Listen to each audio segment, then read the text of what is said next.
Biological processes possible होती है। इसके साथ साथ जो कार्बन डाइऑक्साइड और वाटर रिलीज हो रहा है, ओके, तो यू ऑल नो कि कार्बन डाइऑक्साइड जो है वो प्लांट यूज़ करते हैं फॉर देयर रेस्पिरेशन, और वाटर जो है वो यहाँ पे वेपर के फॉर्म में एटमॉस्फेयर में रिलीज होता है। Okay, if we'll talk about more example of oxidation process, तो इसकी एक डैमेजिंग इफ़ेक्ट भी है।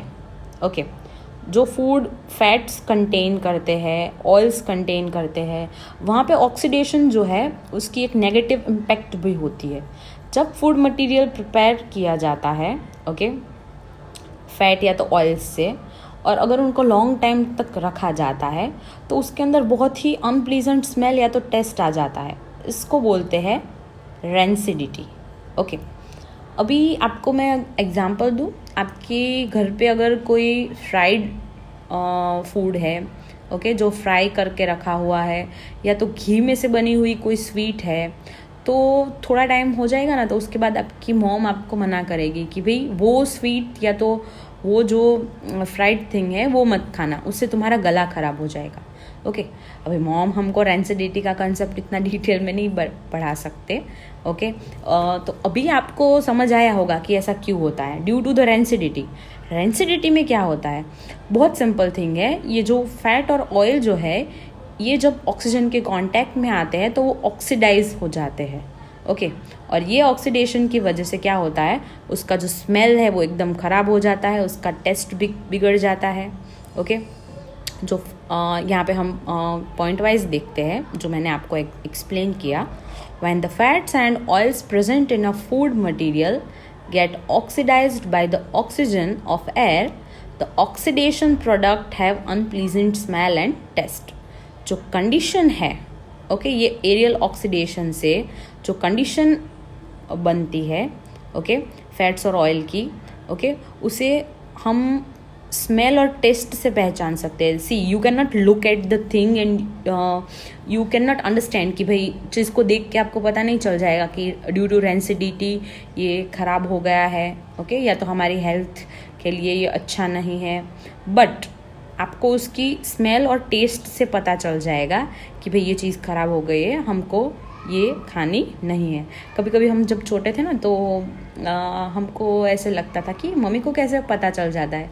हम तो कभी कोई चीज़ ख़राब हो गई है तो we are not so familiar with the taste, okay, when we were kids, तो हम वो चीज़ खा लेते हैं, तो मम्मी स्मेल करके ही बोल देती है, अरे ये ख़राब है, don't touch it, don't eat that. Okay, तो moms are always smart.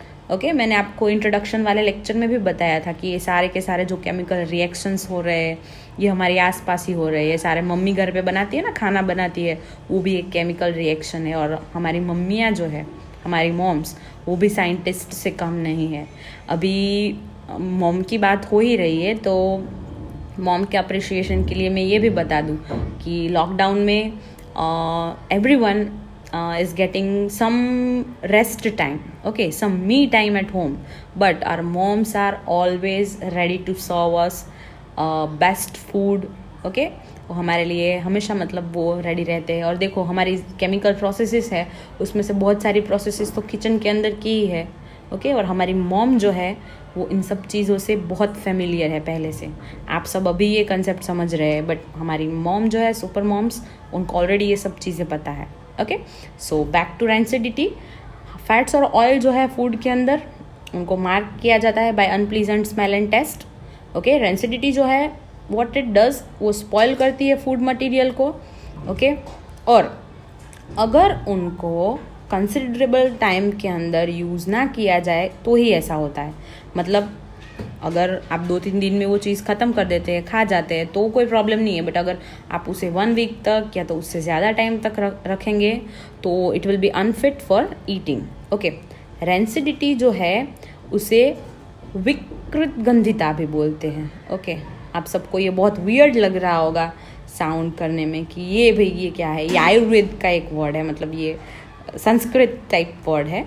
Okay, आपको याद रखने की ज़रूरत नहीं है, don't worry, this was just for your knowledge. Okay, बच्चे टेंशन में आ जाएंगे कि अरे यार ऐसा कोई क्वेश्चन आ गया तो बट ऐसा नहीं आएगा, डोंट वरी। जब रेंसिडिटी की बात हो तो you just need to simply explain about the fatty and oily substances. Okay, आपको ऑक्सीडेशन के बारे में समझाना है, बस दैट्स ऑल। विकृत गंधिता वर्ड अगर आप वहाँ पे मेंशन नहीं करेंगे तो कोई प्रॉब्लम नहीं है। तो ये जो डेवलपमेंट है रेंसिडिटी का फूड के अंदर, इट कैन बी प्रिवेंटेड और retarded in the following veg. Okay, तो ये रेंसिडिटी है, देखो हर एक प्रॉब्लम का सॉल्यूशन होता है, वैसे ये रेंसिडिटी है उसका भी एक सॉल्यूशन है जिसके बारे में हम बात करेंगे हमारी ये स्लाइड के अंदर। कैसे कर सकते हैं हम इस रेंसिडिटी से अपने फेवरेट फूड का बचाव। ओके, सबसे पहले रेंसिडिटी है उसको कैसे प्रिवेंट किया जा सकता है, बाय एडिंग एंटीऑक्सीडेंट। हमारा जो फूड है जिसके अंदर फैट्स और ऑयल प्रेजेंट है उसके अंदर अगर आप एंटीऑक्सीडेंट ऐड कर दे तो रेंसिडिटी से बच सकते हैं। नाउ आपके माइंड में क्वेश्चन आएगा that ma'am what is antioxidant. Okay, so हम यहाँ पे वही डिस्कस कर रहे हैं। एंटीऑक्सीडेंट जो है इट्स अ सब्सटेंस और a chemical which prevents oxidation. ये क्या करता है, ऑक्सीडेशन की जो प्रोसेस है उसको ये रोक देता है। एंटीऑक्सीडेंट जो है वो एक्चुअली रिड्यूसिंग एजेंट है। देखो ऑक्सीडेशन जो है वो कौन करता है, ऑक्सीडाइजिंग एजेंट्स। तो उसको प्रिवेंट करने के लिए यहाँ पे हमने जो आर्मी बुलाई है, जो हम ऐड करने वाले हैं अपने फूड को बचाने के लिए, वो सब क्या है, रिड्यूसिंग एजेंट, जिसे हम एंटीऑक्सीडेंट भी कहते हैं। एंटीऑक्सीडेंट जो है इनको हम जब फूड के अंदर ऐड करेंगे तो वो कैसे वर्क करेगा। सबसे पहले तो उसके अंदर जो फैट और ऑयल प्रेजेंट है उसको वो ईजीली ऑक्सीडाइज नहीं होने देगा। ओके, इसीलिए अगर ऑक्सीडेशन नहीं हुआ तो वो फूड रेंसिड नहीं होगा और फूड जो है it will remain good to eat for much longer time. Okay, 2 common antioxidant जो है वो जनरली फूड में ऐड किए जाते हैं। ओके, ताकि ये जो रेंसिडिटी है उसका डेवलपमेंट हम प्रिवेंट कर पाए। BHA, ओके, ब्यूटिलेटेड बिड्रॉक्सी एनिसोल, और BTH which is butylated hydroxy toluene. Okay, ये दोनों एंटीऑक्सीडेंट जो है वो जनरली फूड जो है उसको रेंसिडिटी से प्रिवेंट करते हैं। Okay, I would like to add one thing here कि बच्चों ये दोनों जो एंटीऑक्सीडेंट मैंने आपको अभी बताए, ओके, उसको आप नोट डाउन कर लो क्योंकि ये आपकी टेक्स्ट बुक में नहीं दिया है और ये थोड़ा इम्पॉर्टेंट है और आपको not just for exam but आपके नॉलेज के लिए भी आपको ये जानना ज़रूरी है, आपको ये याद रखना ज़रूरी है। हम ऑलवेज़, साइंस एक ऐसा सब्जेक्ट है जिसे आप अगर इंटरेस्ट से पढ़ेंगे ना तो it will be easy for you. मतलब इसको जस्ट हमें एग्ज़ाम देनी है, कैसे उसमें कैसे अच्छे से लिख सकते हैं वो तो हमको सोचना ही है, बट साथ साथ आपको इंटरेस्ट लेके पढ़ना है क्योंकि साइंस क्या है, वो हमारे आसपास की जो चीज़ें हैं उसी में से हमें ऑब्जर्व करना होता है। ओके, उसी में से हमको सीखना होता है। ओके, तो ये हमारी डे टू डे लाइफ के लिए भी इम्पॉर्टेंट चीज़ें इसमें इन्वॉल्व होती है। तो note it down. Okay, BHA and BTH। अभी हम बी पॉइंट डिस्कस करें तो रेंसिडिटी जो है उसको हम प्रिवेंट कर सकते हैं by packing fat and oil containing food in nitrogen gas. Nitrogen gas जो है ना वो ऑक्सीडेशन प्रिवेंट करता है। जो पैकेट फूड है उसको अगर नाइट्रोजन गैस के साथ हमने पैक किया तो हमारा नाइट्रोजन जो है वो अनरिएक्टिव गैस है। ओके, तो अगर हमारा जो पैकेट है वो एकदम एयर टाइट है, मतलब उसके अंदर कोई ऑक्सीजन प्रेजेंट नहीं है, ओके, तो उसका ऑक्सीडेशन ऑब्वियसली नहीं होगा और वो रेंसिड भी नहीं बनेगा। तो इसका यूज़ कहाँ किया जाता है पता है, जनरली ये मैन्युफैक्चरर्स जो है ना, पोटैटो चिप्स वगैरह होता है, ओके, तो वो प्लास्टिक की बैग में जनरली पोटैटो चिप्स है, जो भी वेफर्स वगैरह, तो इस पैक के अंदर जो पता है वो थोड़ी एयर भरी हुई होती है। आप सबको पता ही होगा, ये लेज़ का पैकेट है, उसमें से हाफ से ज़्यादा तो एयर ही भरी होती है। तो आपके माइंड में क्वेश्चन आएगा कि ma'am you said you just said कि ऑक्सीजन की वजह से फूड का ऑक्सीडेशन होगा, right, and which is harmful for us, okay. वो फूड जो है उसको क्या करेगा, उसका टेस्ट जो है वो ख़राब करेगा, उसकी स्मेल ख़राब करेगा। तो उसमें एयर तो भरी होती है, बट वो एयर जो है वो नाइट्रोजन गैस होता है, ओके, वो ऑक्सीजन नहीं होता।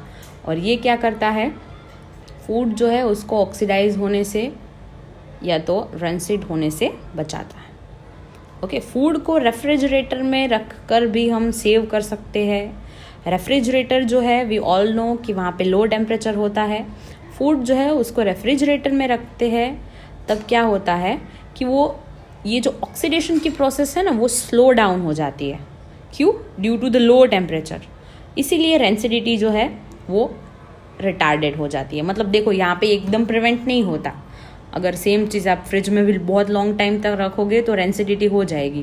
This is not a permanent solution, right, but वो रिटार्डेड, मतलब हम उसे थोड़ा स्लो या तो कम कर सकते हैं।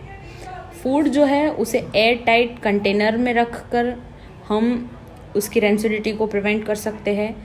देखो आपने कंटेनर्स पे पढ़ा होगा कि once you open it you need to use it within 24 hours. मतलब अगर आप उस एयर टाइट कंटेनर को बिना खोले थोड़े टाइम तक रख सकते हो, 2 दिन, 4 दिन, 6 दिन, बट एक बार वो ओपन हो गया उसके बाद आपको बहुत ही शॉर्ट टाइम में उसे यूज़ करना होता है। What is the reason? It's given here in our point D. When food is stored in airtight containers, then there is a little exposure to oxygen of air. Okay. Due to reduced exposure to oxygen, the oxidation of fats and oil present in food is slowed down and development of rancidity is retarded. मतलब airtight container के अंदर आप जब food को भर दोगे तो उसका एयर के साथ कांटेक्ट बहुत ही कम हो जाएगा, ओके। और इसकी वजह से रेंसिडिटी जो है वो स्लो हो सकती है। और एक पॉइंट है यहाँ पे हमारा ई पॉइंट, जहाँ पे हमें बताया है कि जो स्टोर्ड फूड है उसको लाइट से जब हम दूर रखेंगे, लाइट की एब्सेंस में रखेंगे, तो ऑक्सीडेशन जो है फैट का, ओके, वो स्लो डाउन हो जाएगा। और इसीलिए रेंसिडिटी जो है हमारी, जो हम प्रिवेंट करना चाहते हैं, हमारा फूड जो है उसे हम बचाना चाहते हैं ख़राब होने से, तो उसको हम लॉन्ग टाइम तक अपने यूज़ के लिए रख सकते हैं by doing all this things, okay. With this I would like to add one more thing जो हमने ऑलरेडी डिस्कस किया हुआ है। जो मेटल्स है, ओके, जनरली ये जो मेटल्स है वो भी जब ऑक्सीजन के साथ कंबाइन होती है तो उसका रस्टिंग होता है। हमने आयरन और कॉपर के एग्जाम्पल से प्रीवियसली देखा ही है।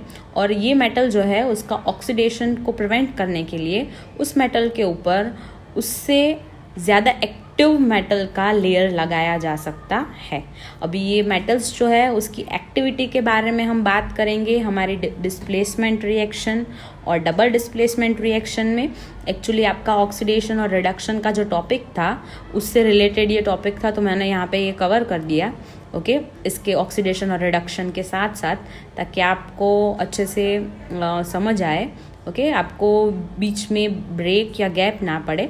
But we are left with और 3 प्रोसेस। आपको ऑक्सीडेशन, रिडक्शन और कॉम्बिनेशन रिएक्शन आपने देख लिया, बट और 3 रिएक्शंस जो है वो आपको पढ़ने अभी बाकी है, जिसके अंदर एक है डिकम्पोजिशन रिएक्शन, एक है डिस्प्लेसमेंट रिएक्शन और एक है डबल डिस्प्लेसमेंट रिएक्शन, राइट। तो मैं अपने नेक्स्ट लेक्चर्स के अंदर ये जो टॉपिक्स है ये हमारे 3 वो डिस्कस करूँगी।